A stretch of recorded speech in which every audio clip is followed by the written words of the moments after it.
محاصرے کا 16واں 17واں روز تھا۔ شام کے وقت سلطان ایوبی اپنے خیمے میں بیٹھا اپنے نائبین وغیرہ کے ساتھ اس مسئلے پر بات کر رہا تھا کہ قلعے کو توڑنے کی کیا صورت اختیار کی جائے۔ محافظ نے اندر آ کر اطلاع دی کہ سوڈان کے محاذ سے قاصد آیا ہے۔ سلطان ایوبی تڑپ کر بولا، اسے فوراً اندر بھیج دو، اور اس کے ساتھ ہی اس کے منہ سے نکل گیا، اللہ کرے یہ کوئی اچھی خبر لایا ہو۔ قاصد اندر آیا تو سلطان ایوبی نے فوراً پہچان لیا کہ یہ قاصد نہیں، کسی دستے کا کمانڈر ہے۔ سلطان ایوبی نے بےتابی سے پوچھا، کوئی اچھی خبر لائے ہو؟ بیٹھ جاؤ۔ کمانڈر نے نفی میں سر ہلایا اور بولا، جس رنگ میں سالار اعظم دیکھیں، خبر اس لیے اچھی نہیں کہ ہم سوڈان میں فتح حاصل نہیں کر سکے، اور اس لحاظ سے خبر اچھی ہے کہ ہم نے ابھی شکست نہیں کھائی اور پسپا نہیں ہوئے۔ اس کا مطلب یہ ہوا کہ شکست اور پسپائی کے آثار بھی نظر آ رہے ہیں۔ سلطان ایوبی نے پوچھا، صاف نظر آ رہے ہیں، کمانڈر نے جواب دیا۔ میں آپ کا حکم لینے آیا ہوں کہ ہم کیا کریں۔ ہمیں کمک کی شدید ضرورت ہے۔ اگر ہماری یہ ضرورت پوری نہ ہوئی تو پسپائی کے بغیر چارہ نہیں۔ سلطان ایوبی نے پورا پیغام سننے سے پہلے اس کے لیے کھانا منگوایا اور کہا کہ کھاؤ اور پیغام سناتے جاؤ۔ سلطان ایوبی کی غیر حاضری میں اس کا بھائی تقی الدین مصر کا قائم مقام امیر مقرر ہوا تھا۔ اس نے سوڈان اور مصر کی سرحد کے قریب فرعونوں کے زمانے کے کھنڈروں میں صلیبیوں کا پیدا کردہ ایک بڑا ہی خطرناک نظریہ اور ڈرامہ پکڑا تھا، اور اس کے فوراً بعد اس نے یہ سوچ کر سوڈان پر حملہ کر دیا تھا کہ وہاں مصر پر حملے کی تیاریاں ہو رہی تھیں۔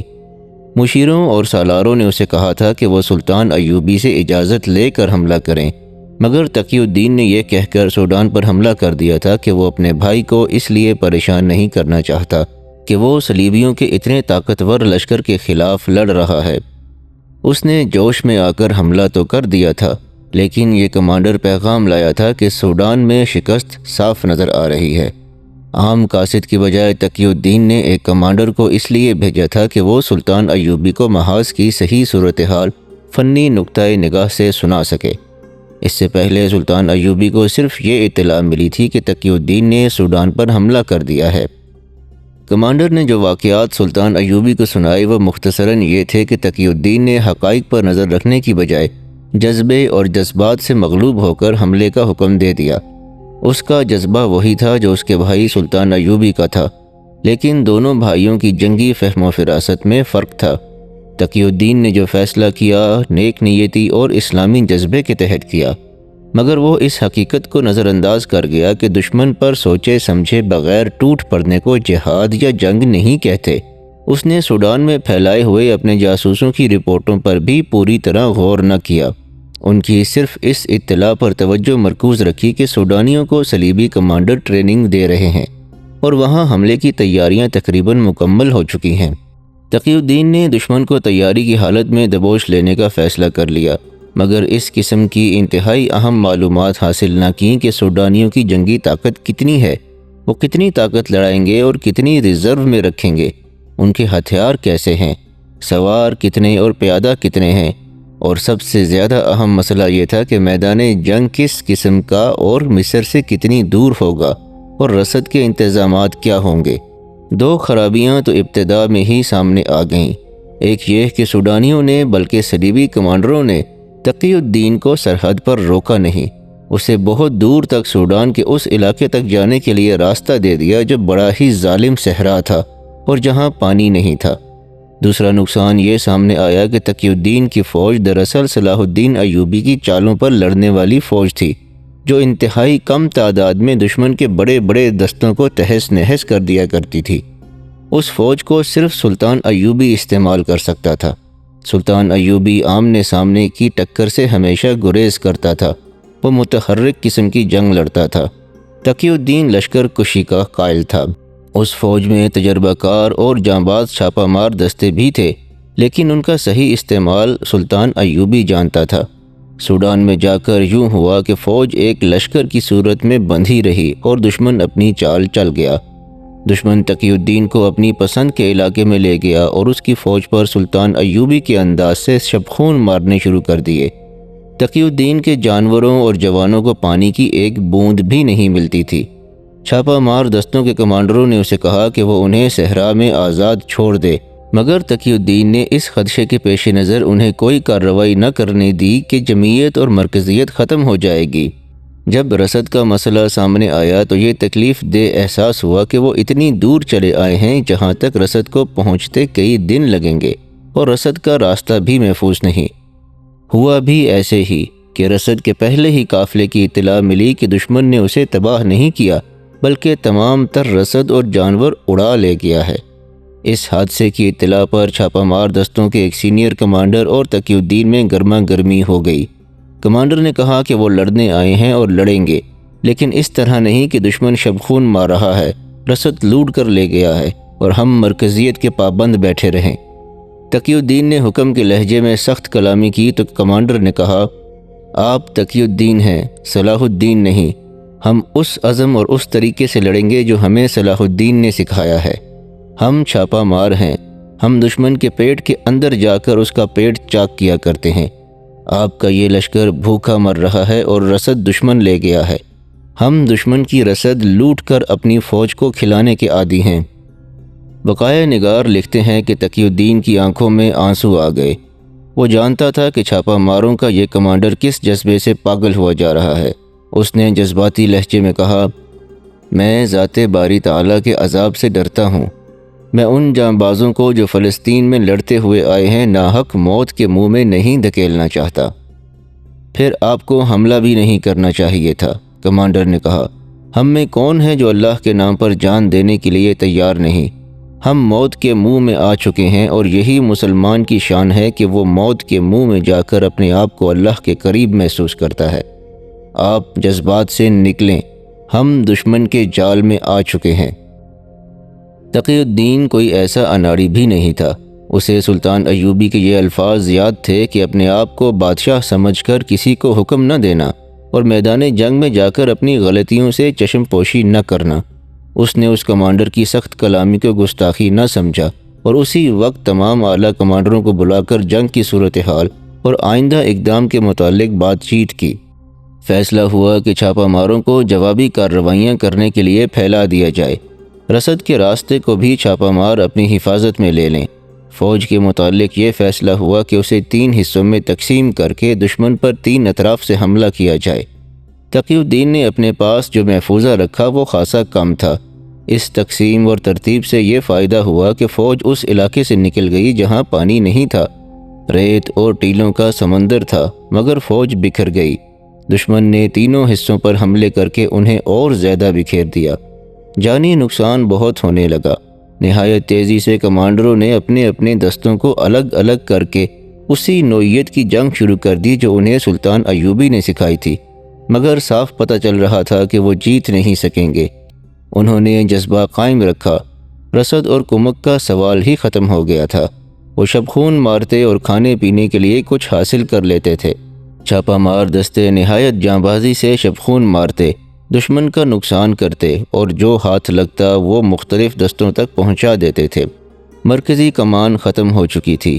تقی الدین اپنے عملے کے ساتھ بھاگتا دوڑتا رہتا تھا۔ جذبے کی حد تک وہ مطمئن تھا۔ اسے کہیں سے بھی ایسی اطلاع نہ ملی کہ کسی دستے یا جماعت نے ہتھیار ڈال دیے ہوں۔ جنگ چھوٹے چھوٹے مارکوں اور جھڑپوں میں تقسیم ہوتے ہوتے آدھے سوڈان تک پھیل گئی۔ مسلمان کمانڈروں نے فرداً یہ فیصلہ کر لیا کہ وہ چھاپہ مار قسم کی جنگ لڑتے رہیں گے، سوڈان سے نکلیں گے نہیں۔ دشمن کا نقصان بھی ہو رہا تھا۔ ایک وقت آ گیا جب دشمن پریشان ہو گیا کہ مسلمانوں کو سوڈان سے کس طرح نکالا جائے۔ مسلمان فوجی صحراؤں، بیابانوں اور دیہاتی آبادیوں میں پھیل گئے تھے۔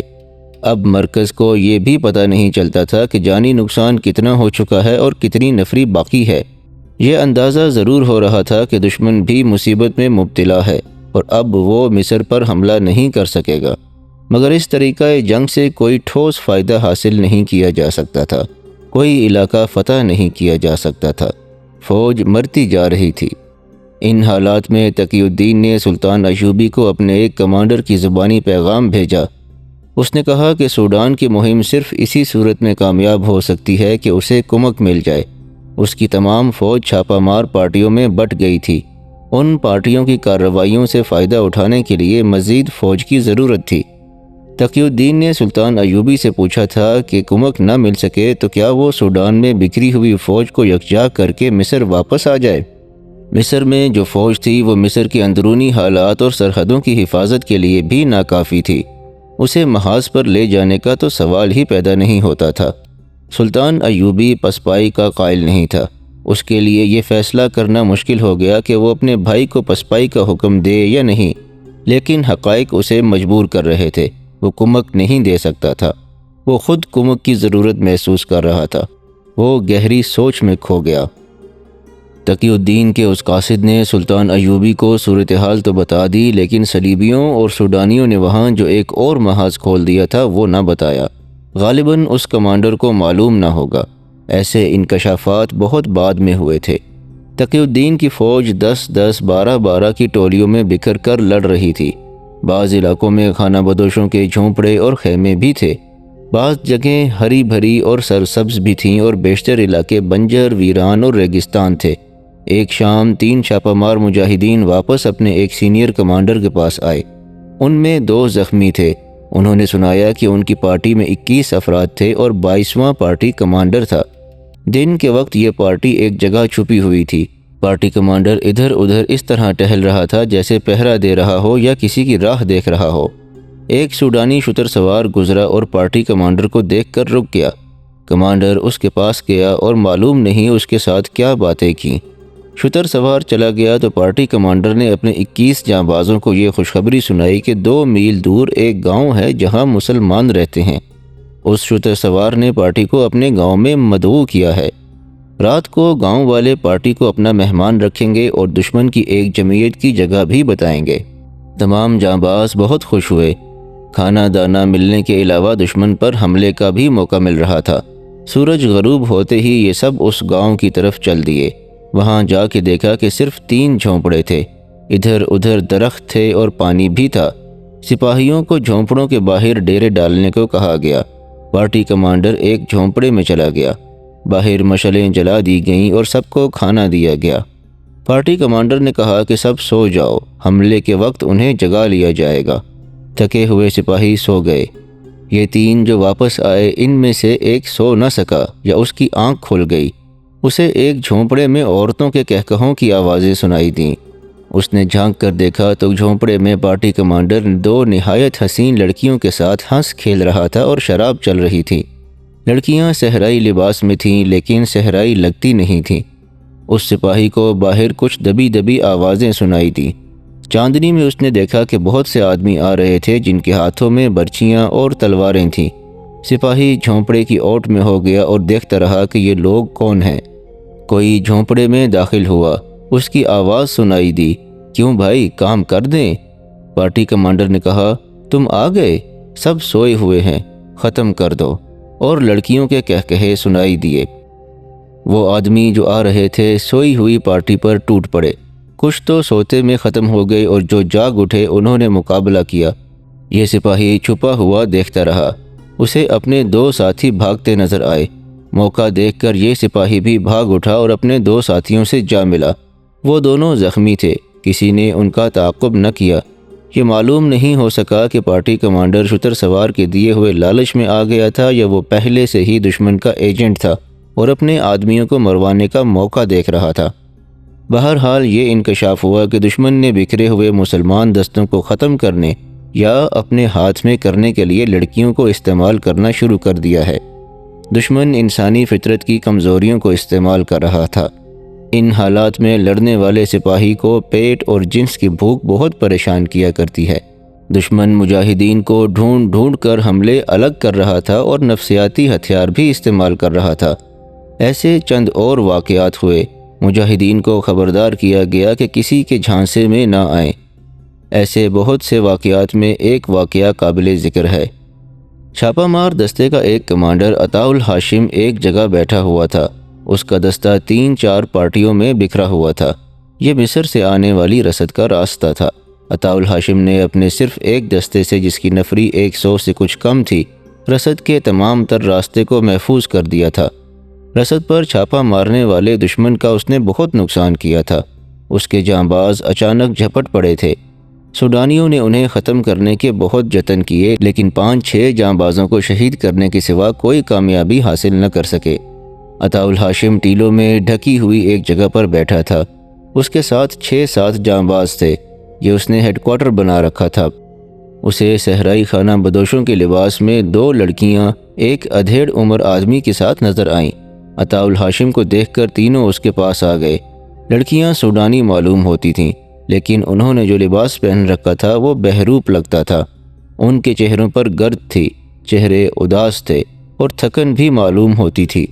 لڑکیاں ادھیڑ عمر آدمی کے پیچھے ہو گئی۔ یہ جھجک اور شرم کا اظہار تھا۔ اس آدمی نے کچھ مصری اور کچھ سوڈانی زبان میں کہا کہ وہ مسلمان ہے اور یہ دونوں اس کی بیٹیاں ہیں۔ وہ بھوک سے مر رہے ہیں۔ اس نے کھانے کے لیے کچھ مانگا۔ عطاء الہاشم سوڈان کی زبان جانتا تھا۔ وہ چھاپا مار تھا۔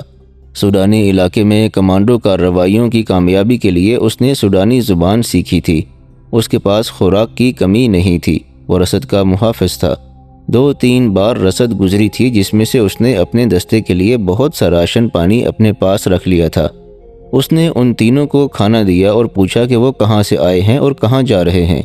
اس آدمی نے کسی گاؤں کا نام لے کر کہا کہ ان کا گاؤں جنگ کی زد میں آ گیا ہے۔ کبھی سوڈانی آ جاتے تھے تو کبھی مسلمان۔ دونوں گھر میں کھانے کی کوئی چیز نہیں چھوڑتے تھے۔ وہ ان لڑکیوں کو فوجیوں سے چھپاتا پھرتا تھا۔ آخر تنگ آ کر گھر سے نکل کھڑا ہوا۔ وہ لڑکیوں کی عزت بچانا چاہتا تھا۔ اس نے بتایا کہ چونکہ وہ مسلمان ہے اس لیے اس کوشش میں ہے کہ مصر چلا جائے، مگر ممکن نظر نہیں آتا۔ اس نے عطاء الہاشم سے کہا کہ وہ انہیں مصر پہنچا دے۔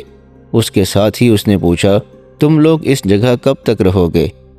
جب تک رہوں تم تینوں کو اپنے ساتھ رکھوں گا۔ عطاء الہاشم نے جواب دیا، آپ ان دونوں لڑکیوں کو اپنی پناہ میں لے لیں۔ ادھیڑ عمر آدمی نے کہا، میں چلا جاتا ہوں۔ میں یہ دیکھ کر حیران ہو رہی ہوں کہ آپ کی زندگی کتنی دشوار ہے۔ ایک لڑکی نے معصوم لہجے میں کہا اور پوچھا، آپ کو اپنا گھر اور بیوی بچے یاد نہیں آتے؟ سب یاد آتے ہیں، عطاء الہاشم نے جواب دیا، لیکن میں اپنے فرض کو نہیں بھول سکتا۔ یوں معلوم ہوتا تھا جیسے کھانا کھا کر پانی پی کر ان کے جسموں میں نئی جان اور نئی روح پیدا ہو گئی ہے۔ ایک لڑکی تو خاموش رہی، لیکن دوسری کی زبان رواں ہو گئی۔ اس نے جتنی بھی باتیں کیں ان میں عطاء الہاشم اور اس کے جانبازوں کے لیے ہمدردی تھی۔ اس نے یہ بھی کہا کہ آپ لوگ وطن سے اتنی دور آ کر اپنی جانیں کیوں ضائع کرتے ہیں؟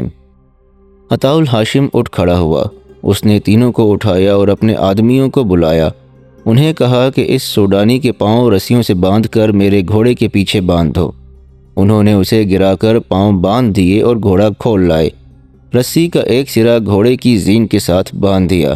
عطاء الہاشم نے ایک سپاہی سے کہا کہ گھوڑے پر سوار ہو جائے۔ وہ سوار ہو گیا۔ عطاء الہاشم نے لڑکیوں کو اکٹھا کر کے 2 تیر انداز بلائے۔ انہیں کہا کہ میرے اشارے پر لڑکیوں کی آنکھوں کے درمیان ایک ایک تیر چلا دیں اور گھڑ سوار گھوڑے کو ایڑ لگا دے۔ گھوڑے کے پیچھے سوڈانی بندھا ہوا زمین پر پڑا تھا۔ اسے معلوم تھا کہ گھوڑا دوڑے گا تو اس کا کیا حشر ہوگا۔ تیر اندازوں نے ایک ایک تیر کمانوں میں ڈال لیا اور گھڑ سوار نے باگیں تھام لی۔ عطاء الہاشم نے سوڈانی لڑکیوں اور آدمی سے کہا، میں تم تینوں کو صرف ایک بار کہوں گا کہ اپنی اصلیت بتا دو۔ جس مقصد کے لیے آئے ہو صاف بتا دو، ورنہ اپنے انجام کے لیے تیار ہو جاؤ۔ خاموشی طاری ہو گئی۔ لڑکیوں نے گھوڑے کے پیچھے بندھے ہوئے اپنے ساتھی کو دیکھا۔ وہ بھی خاموش تھا۔ انہوں نے آنکھوں ہی آنکھوں میں آپس میں مشورہ کر لیا۔ سوڈانی نے کہا کہ اپنا آپ ظاہر کر دے گا۔ عطاء الہاشم اس کے پاس بیٹھ گیا اور کہا کہ وہ سچ بولے گا تو اسے کھولا جائے گا۔ اس آدمی نے کہا، او پتھر دل انسان، تیرے پاس اتنی خوبصورت لڑکیاں لایا ہوں اور تو انہیں تیروں کا نشانہ بنا رہا ہے۔ انہیں اپنے پاس رکھ اور اپنے دستے کو سمیٹ کر یہاں سے چلا جا۔ اگر یہ قیمت تھوڑی ہے تو اپنی قیمت بتا۔ سونے کے سکے مانگ، کچھ اور مانگ، شام سے پہلے لا دوں گا۔ عطاء الہاشم اٹھا اور سوار سے کہا، گھوڑا دل کی چال 15-20 قدم چلاؤ۔ گھوڑا چل پڑا۔ چند قدم آگے گیا تو سوڈانی بلبلا اٹھا۔ عطاء الہاشم نے کہا، رک جاؤ۔ گھوڑا رکا تو عطاء الہاشم نے اس کے پاس جا کر کہا کہ وہ سیدھی باتیں کرنے پر آ جائے۔ وہ مان گیا۔ اس نے بتا دیا کہ وہ سوڈانی جاسوس ہے اور صلیبیوں نے اسے ٹریننگ دی ہے۔ لڑکیوں کے متعلق اس نے بتایا کہ مصر کی پیدائش ہیں اور صلیبیوں نے انہیں تخریب کاری کے فن کا ماہر بنا رکھا ہے۔ عطاء الہاشم نے اس کے پاؤں کھول دیے اور اسے اپنے پاس بٹھا کر باتیں پوچھیں۔ اس نے بتایا کہ اسے یہ کام دیا گیا ہے کہ سوڈان میں پھیلے ہوئے مسلمان کمانڈروں کو لڑکیوں یا سونے چاندی کا چکمہ دے کر انہیں اور ان کے سپاہیوں کو ختم یا قید کرا دیا جائے یا انہیں اپنے ہاتھ میں لے لیا جائے۔ اس نے بتایا کہ عطاء الہاشم نے رسد کا راستہ ایسی خوبی سے محفوظ کر رکھا تھا کہ صلیبی اور سوڈانی چھاپہ ماروں کا جانی نقصان بھی ہوا اور رسد بھی نکل گئی۔ اسے یہ مشن دے کر بھیجا گیا تھا کہ عطاء الہاشم کو ان لڑکیوں سے اندھا کر کے اسے قتل کر دے یا اسے ایسے پھندے میں لے آئے کہ اسے قتل یا قید کر لیا جائے، اور اگر وہ ایمان کا کچا ثابت ہوا تو اسے اپنے ساتھ ملا لیا جائے۔ یہ سوڈانی حیران تھا کہ عطاء الہاشم نے اتنی خوبصورت لڑکیوں کو قبول نہیں کیا۔ اس نے جب عطاء الہاشم سے پوچھا کہ اس نے لڑکیوں اور زر و جواہرات کی پیشکش کو کیوں ٹھکرا دیا ہے، تو عطاء الہاشم نے مسکرا کر کہا، کیونکہ میں ایمان کا کچا نہیں۔ عطاء الہاشم نے لڑکیوں کو بھی اپنے پاس بلا لیا۔ زیادہ باتیں کرنے والی نے پوچھا کہ ان کے ساتھ کیا سلوک ہوگا۔ عطاء الہاشم نے بتایا کہ انہیں وہ کل صبح اپنے ہیڈ کوارٹر میں سالار اعلیٰ تقی الدین کے پاس لے جائے گا یا بھیج دے گا۔ اس نے سوڈانی کو لڑکیوں سمیت اس ہدایت کے ساتھ اپنے آدمی کے حوالے کر دیا کہ انہیں الگ الگ رکھا جائے۔ ان کی تلاشی لی گئی۔ تینوں کے پاس ایک ایک خنجر تھا۔ آدمی کے پاس ایک پوٹلی تھی جس میں حشیش بندھی ہوئی تھی۔ سورج غروب ہونے والا تھا جب اس کے دستے کی ایک ٹولی واپس آ گئی۔ اس نے ٹولی کو کچھ دور دور تک پھیلا دیا۔ اس نے ہر کسی کو بتا دیا کہ یہ تینوں جاسوس اور تخریب کار ہیں۔ ہو سکتا ہے ان کے ساتھیوں کو معلوم ہو کہ یہ کہاں ہیں اور انہیں چھڑانے کے لیے حملہ کریں۔ ان انتظامات کے بعد وہ آرام کے لیے لیٹ گیا۔ وہ جگہ نشیب و فراز کی تھی۔ اس نے لیٹنے سے پہلے دیکھ لیا تھا کہ اس کے سپاہیوں نے لڑکیوں اور مرد کو کس طرح لٹایا ہے۔ وہ خود ایک ٹیلے کے ساتھ لیٹا جہاں سے وہ اپنے سپاہیوں کو نہیں دیکھ سکتا تھا۔ اس کی آنکھ لگ گئی۔ کچھ دیر بعد اس کی آنکھ کھل گئی۔ اس کے ذہن میں یہ دو لڑکیاں آ گئیں۔ وہ اس سوچ میں کھو گیا کہ یہ کتنی خوبصورت اور بظاہر کیسی معصوم لڑکیاں ہیں اور ان سے کتنا غلیظ اور کتنا خطرناک کام کرایا جا رہا ہے۔ اگر یہ کسی مسلمان گھرانے میں پیدا ہوئی ہوتی تو کسی باعزت گھرانے میں دلہنیں بن کر جاتی۔ اسے اپنی بیوی یاد آ گئی جو دلہن بن کر اس کے گھر آئی تھی تو انہی کی طرح جوان اور دلکش تھی۔ اپنی بیوی کی یاد اسے رومان انگیز تصورات میں لے گئی۔ اس ویران صحرا میں جہاں وہ موت کے ساتھ آنکھ مچولی کھیل رہا تھا، ان تصورات نے اس پر نشہ طاری کر دیا۔ میدان جنگ میں سپاہی ایسے ہی تصورات اور بڑی ہی دلکش یادوں سے دل بہلایا کرتے ہیں۔ چاندنی نکھر آئی تھی۔ صحرا کی چاندنی بڑی ہی شفاف اور خنک ہوا کرتی ہے۔ اس کی خنکی میں ایسا تاثر ہوتا ہے جو ذہن اور دل سے موت کے خوف کو دھو ڈالتا ہے۔ عطاء الہاشم اٹھا اور اس انداز سے خرامہ خرامہ اس جگہ گیا جہاں لڑکیاں سوئی ہوئی تھیں، جیسے وہ حفاظتی انتظام کا معائنہ کرنے جا رہا ہو۔ وہ اکٹھی سو رہی تھی۔ ان کے ارد گرد سپاہی سوئے ہوئے تھے۔ سوڈانی آدمی کچھ دور 3 سپاہیوں کے نرغے میں سویا ہوا تھا۔ عطاء الہاشم نے ایک لڑکی کے پاؤں کو اپنے پاؤں سے دبایا۔ لڑکی کی آنکھ کھل گئی۔ عطاء الہاشم کو چاندنی میں پہچان کر وہ اٹھ بیٹھی۔ عطاء الہاشم نے اسے اٹھنے اور ساتھ چلنے کا اشارہ کیا۔ لڑکی اس مسرت کے ساتھ اٹھی کہ اس پتھر جیسے کمانڈر پر اس کی جوان نسوانیت کا جادو چل گیا ہے۔ وہ اس کے ساتھ چل پڑی۔ عطاء الہاشم نے دیکھا کہ اس کے سپاہی کیسی بے ہوشی کی نیند سوئے ہوئے ہیں کہ انہیں یہ خبر بھی نہیں کہ کوئی آدمی ان کے درمیان سے لڑکی کو اٹھا کر لے جا رہا ہے۔ اسے اپنے سپاہیوں پر غصے کی بجائے ترس آ گیا جو ایک غیر یقینی سی جنگ لڑ رہے تھے۔ کسی باقاعدہ کمان اور کنٹرول کے باوجود وہ نظم و ضبط کی پابندی کر رہے تھے۔ لڑکی کو وہ اپنی جگہ لے گیا۔ لڑکی کے سر پر اب اوڑھنی نہیں تھی۔ چاندنی اس کے بکھرے ہوئے بالوں کو سونے کے تاروں کا رنگ دے رہی تھی۔ وہ کچھ دیر لڑکی کو دیکھتا رہا اور لڑکی اسے دیکھتی رہی۔ لڑکی نے نشیلی سی آواز میں مسکرا کر کہا، میں حیران ہوں کہ آپ ڈر کیوں رہے ہیں؟ مجھے آپ کے پاس آپ ہی کے لیے لایا گیا ہے۔ کیا آپ میری ضرورت محسوس نہیں کرتے؟ وہ اسے چپ چاپ دیکھتا رہا جیسے بت بن گیا ہو۔ لڑکی نے اس کا ہاتھ پکڑ کر اپنے ہونٹوں کے ساتھ لگا لیا اور بولی، میں جانتی ہوں آپ نے مجھے کیوں بلایا ہے۔ آپ کیا سوچ رہے ہیں؟ میں سوچ رہا ہوں کہ تمہارا باپ میری طرح کا ایک مرد ہوگا۔ عطاء الحاشم نے اس کے ہاتھ سے اپنا ہاتھ چھڑا کر کہا، میں بھی باپ ہوں، ہم دونوں باپوں میں زمین اور آسمان جتنا فرق ہے۔ وہ باپ کتنا بے غیرت ہے اور میں ہوں کہ غیرت کی پاسبانی کے لیے اپنے بچوں کو یتیم کرنے کی کوشش کر رہا ہوں۔ میرا کوئی باپ نہیں، لڑکی نے کہا، دیکھا ہوگا لیکن اس کی صورت یاد نہیں۔ مر گیا تھا، یہ بھی یاد نہیں۔ اور ماں؟ کچھ بھی یاد نہیں، لڑکی نے کہا۔ یہ بھی یاد نہیں کہ میں کسی گھر میں پیدا ہوئی تھی یا کسی خانہ بدوش کے خیمے میں، مگر یہ وقت ایسی بے مزہ باتیں کرنے کا نہیں۔ ہم سپاہی یادوں سے مزے حاصل کیا کرتے ہیں، عطاء الحاشم نے کہا۔ میں چاہتا ہوں کہ تمہارے ذہن میں بھی تمہارے ماضی کی چند ایک یادیں تازہ کر دوں۔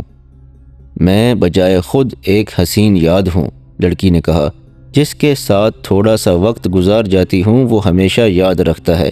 میری اپنی کوئی یاد نہیں۔ اپنے آپ کو حسین نہیں، ایک غلیظ یاد کہو، عطاء الحاشم نے کہا۔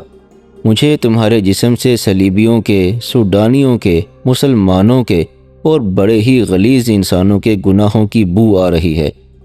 تم میرے قریب آؤ گی تو مجھے متلی آ جائے گی۔ تمہیں کوئی مرد یاد نہیں رکھتا۔ تم جیسی لڑکیوں کے شکاری آج یہاں اور کل وہاں ہوتے ہیں۔ دوسرا شکار مل جاتا ہے تو پہلے کو بھول جاتے ہیں۔ تمہارا یہ حسن چند دنوں کا مہمان ہے۔ تم میری قید میں ہو۔ میں تمہارا یہ چہرہ اسی وقت سزا کے طور پر زخمی کر کے ہمیشہ کے لیے مکروہ بنا سکتا ہوں، مگر ایسی ضرورت نہیں۔ یہ صحرا، شراب، حشیش اور بدکاری تمہیں سال کے اندر اندر مرجھایا ہوا پھول بنا دے گی جسے لوگ اٹھا کر باہر پھینک دیتے ہیں۔ یہ صلیبی اور یہ سوڈانی تمہیں بھیک مانگنے کے لیے باہر نکال دیں گے۔ تم بڑے ہی گھٹیا انسانوں کے لیے تفریح کا ذریعہ بن جاؤ گی۔ عطاء الحاشم کے لہجے میں ایسا ٹھہراؤ اور ایسا تاثر تھا کہ لڑکی کی ذہنی کیفیت میں ہلچل سی پیدا ہو گئی۔ یہ مسلمان کمانڈر کہہ رہا تھا، میری ایک بیٹی ہے جو تم سے 2-3 سال چھوٹی ہوگی۔ اس کی شادی ایک باعزت جوان کے ساتھ ہوگی جو میری طرح کمر سے تلوار لٹکا کر بڑی اچھی نسل کے گھوڑے پر سوار ہوا کرے گا۔ وہ میری طرح میدان جنگ کا شہزادہ ہوگا۔ میری بیٹی دلہن بنے گی، اپنے خاوند کے دل میں اور اس کے گھر میں راج کرے گی۔ لوگ میری بیٹی کو ایک نظر دیکھنا چاہیں گے مگر دیکھ نہیں سکیں گے۔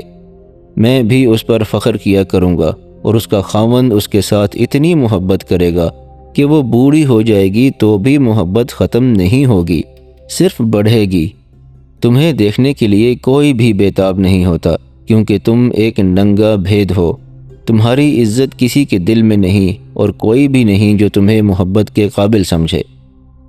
آپ میرے ساتھ ایسی باتیں کیوں کر رہے ہیں؟ لڑکی نے ایسی آواز میں پوچھا جو اس کی اپنی نہیں لگتی تھی۔ میں تمہیں یہ بتانا چاہتا ہوں کہ تم جیسی بیٹیاں مقدس ہوتی ہیں، عطاء الحاشم نے جواب دیا۔ ہم مسلمان لوگ بیٹی کو اللہ کا پیغام سمجھتے ہیں۔ اگر تم عصمت اور مذہب کے معنی سمجھ لو تو تم پر اللہ کی رحمت برس جائے گی، مگر تم سمجھ نہیں سکو گی کیونکہ تم اس محبت سے واقف نہیں جو روح کی گہرائیوں تک پہنچا کرتی ہے۔ تم بد نصیب ہو، تم نے مردوں کی ہوس دیکھی ہے، محبت نہیں دیکھی۔ عطاء الحاشم آہستہ آہستہ بولتا رہا۔ اس کے لب و لہجے اور انداز کا اپنا ایک تاثر تھا، لیکن لڑکی اس پر حیران ہو رہی تھی کہ یہ بھی دوسرے مردوں کی طرح مرد ہے، مگر اس نے اس کے حسن کو ذرہ بھر اہمیت نہیں دی۔ عطاء الحاشم جذباتی لحاظ سے پتھر بھی نہیں تھا، وہ تو سر تپا جذبات میں ڈوبا ہوا تھا۔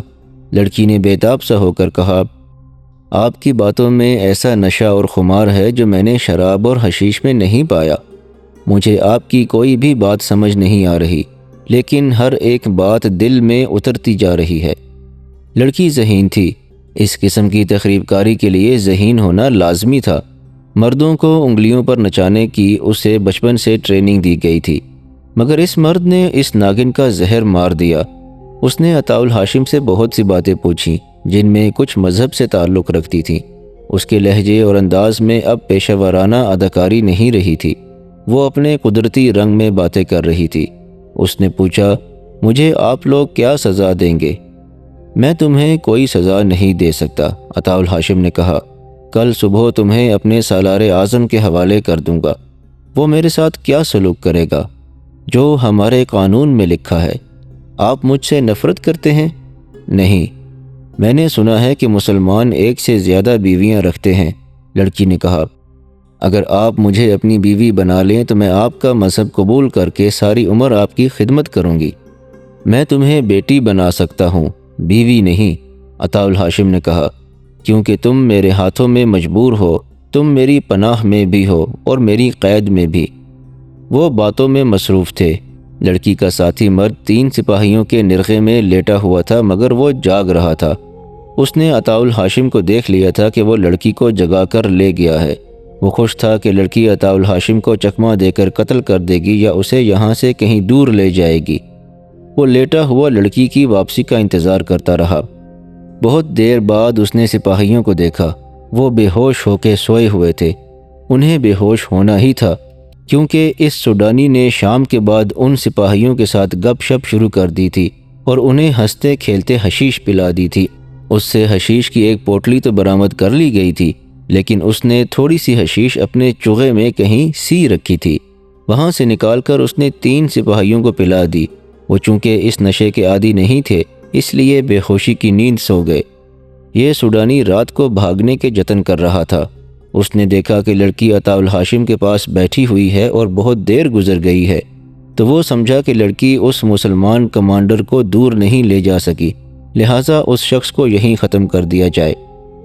وہ واپس گیا اور سوئے ہوئے سپاہیوں میں سے ایک کی کمان اور ترکش میں 3-4 تیر لے آیا۔ راستے میں چند فٹ اونچی جگہ تھی جس کی اوٹ میں وہ عطاء الہاشم کو نظر نہیں آ سکتا تھا۔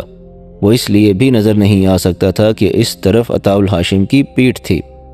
لڑکی کا منہ ادھر ہی تھا، لیکن وہ اپنے آدمی کو دیکھ نہیں سکی تھی۔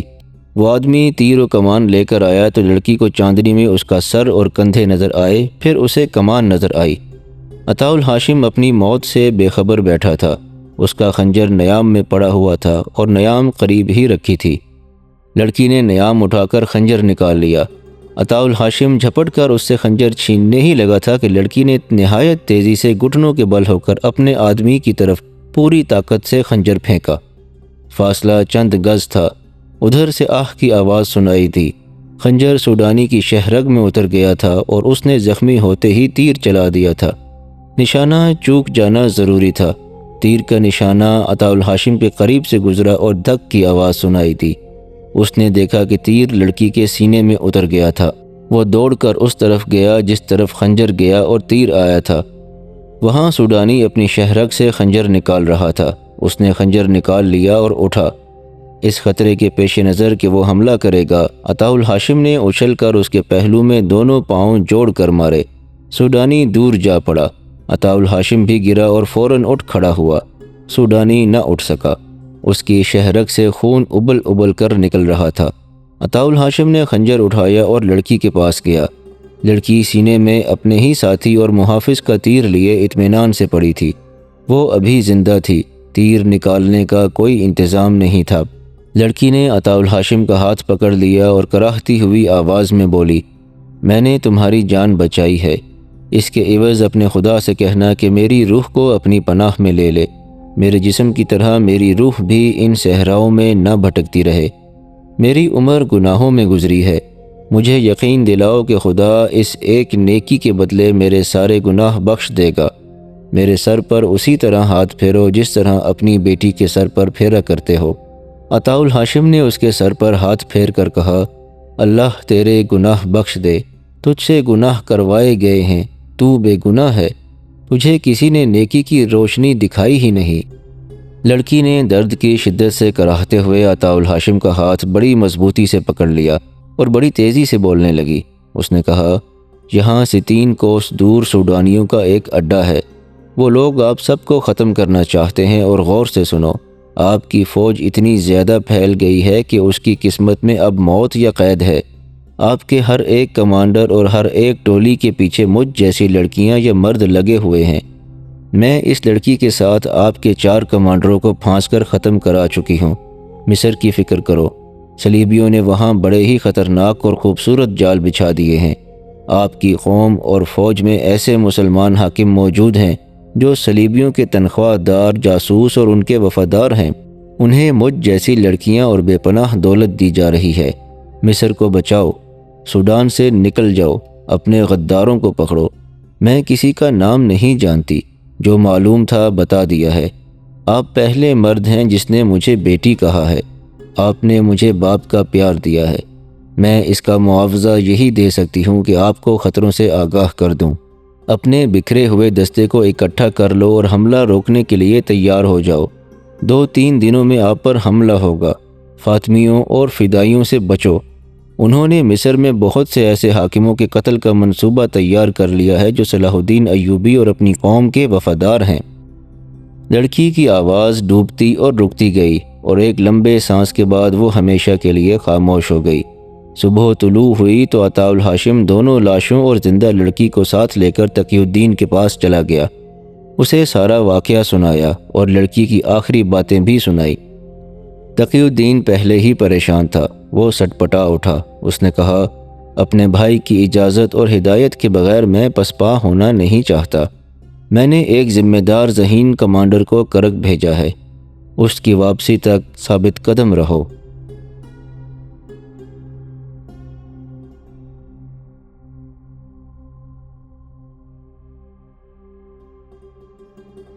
یہاں پر اس قسط کا اختتام ہوتا ہے۔ اگر آپ کو انداز بیان پسند آیا ہو تو اس ویڈیو کو لائک ضرور کیجیے گا، اور ہمارے چینل کے ساتھ جڑے رہنے کے لیے ہمارے چینل کو سبسکرائب بھی کر لیجیے گا۔ انشاءاللہ اگلی قسط میں حاضر ہوتے ہیں۔ تب تک کے لیے اپنے اور اپنے آس پاس کے تمام لوگوں کا بہت خیال رکھیے گا۔ اللہ نگہبان۔